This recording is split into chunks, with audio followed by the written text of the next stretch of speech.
The fedora. It's time for the Nostalgia Show. I'm Mrs. H, and we are going to dive into the history of the fedora and why I think it is the best hat ever. What do you think of fedoras? Let me know in the comments. A fedora is a hat with a soft brim and indented crown. I love how all the different looks of the crowns kind of indicate a different style. It is typically creased lengthwise down the crown and pinched near the front on both sides. We have a hat shaper and steamer here, and this is a hobby that my husband has been wanting to get into, and I think it would be so cool. Fedoras can also be creased with teardrop crowns, diamond crowns, center dents, and others, and positioning of the pinches can vary. Oh, if you pinch it the wrong way, what happens? I guess you could just steam it out. The typical crown height is 4.5 inches, so this is a pretty high one. The term fedora was in use as early as 1891, according to the encyclopedia here. Its popularity soared, and eventually it eclipsed the similar-looking Homburg. I think the Homburg, we might have to do a whole video on the Homburg. Who ever wore a Homburg? I think a lot of the men here probably have worn fedoras. My husband regularly wears fedoras. I think he has worn a Homburg. Mr. H, let me know in the comments. The fedora's hat brim is usually around 2.5 inches, and that's 6.4 centimeters wide to get a picture. But it can be wider. It can be left raw-edged, left as cut, or finished with a sewn over welt or under welt, or bound with a trim ribbon. I like the edge when it's all like stitched up. Stitched edge means that there is one or more rows of stitching radiating inward toward the crown. The Kavanaugh edge is a welted edge with invisible stitching to hold it in place, and is a very expensive treatment that can no longer be performed by modern hat factories. Ooh, that'd be good to go somewhere. When we all win the lottery, we'll go to a very fancy place and we'll be like, please give me the Kavanaugh edge. Fedora hats are not to be confused with small rimmed hats called trilbies. Trilbies? I don't know. Have you ever seen a trilby? Let me know in the comments. Fedoras can be made of wool, cashmere, rabbit, or beaver felt. I think I've only seen wool. What about you? Have you ever seen a beaver felt hat? These felts can also be blended to each other with mink or chinchilla. I don't even know what a chinchilla is. I should know what a chinchilla is. It sounds like a drink. Or rarely with mohair. Okay, they can also be made of straw, cotton, waxed or oiled cotton, hemp, linen, or leather. Somehow I feel like hemp would be really popular now. Like, please, I need my hippie linen hemp fedora. I would get all the positive vibes. A special variation is the rollable, fold away, or crushable fedora. Rollable and crushable are not the same. With a certain or open crown fedoras can be bashed and shaped in many different directions or variations. I think I like anything that sounds crushable. Like if there's like an outfit that says like it's either supposed to be wrinkled or it can get wrinkled with no problems, then I like it because I do not like ironing. Do you guys still iron? Are you like, my family likes to iron everything and I do not. Like, I would go out of my way. But if you wear an outfit that's like really wrinkled on purpose, like, don't you want to like tell everybody you meet it's supposed to be this way? My crushable hat's supposed to be this way. Special fedoras have a ventilated crown with grommets, mesh inlets, or penetrations for better air circulation.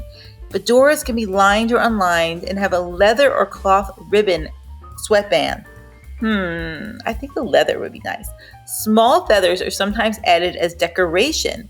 I feel like my grandfather, Charlie, would have feathers in his hat, if I'm remembering correctly. He would wear those newsboys hats. I'm like showing you.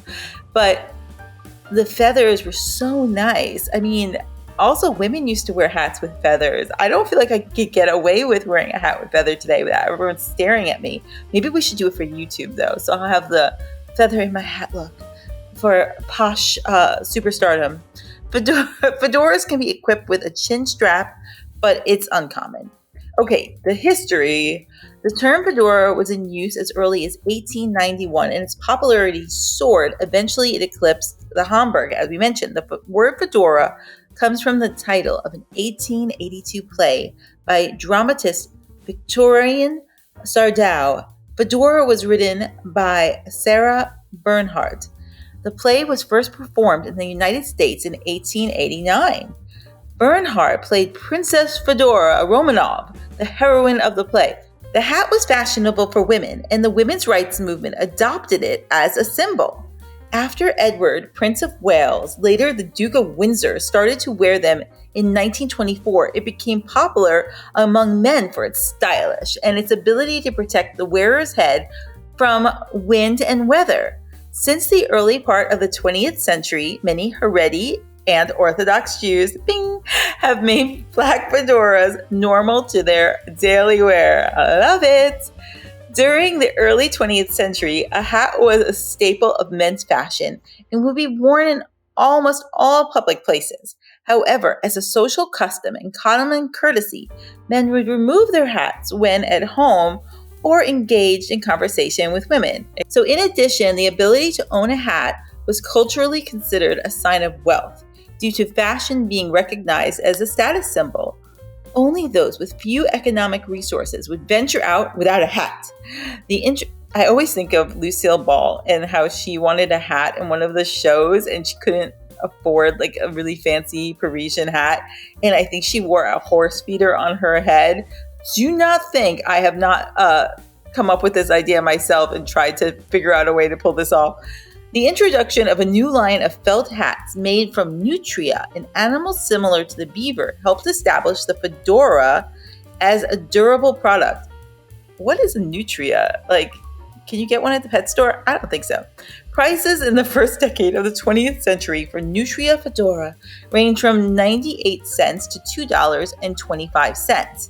Starting in the 20s, fedoras began to rise in popularity after the Prince of Wales adopted the felt hat as his favorite headwear. I am all about the royals, so I probably would love to have a look that the Prince of Wales wore, or the Queen. As a result, the soft felt hat replaced the stiff hat as the best seller in the decade.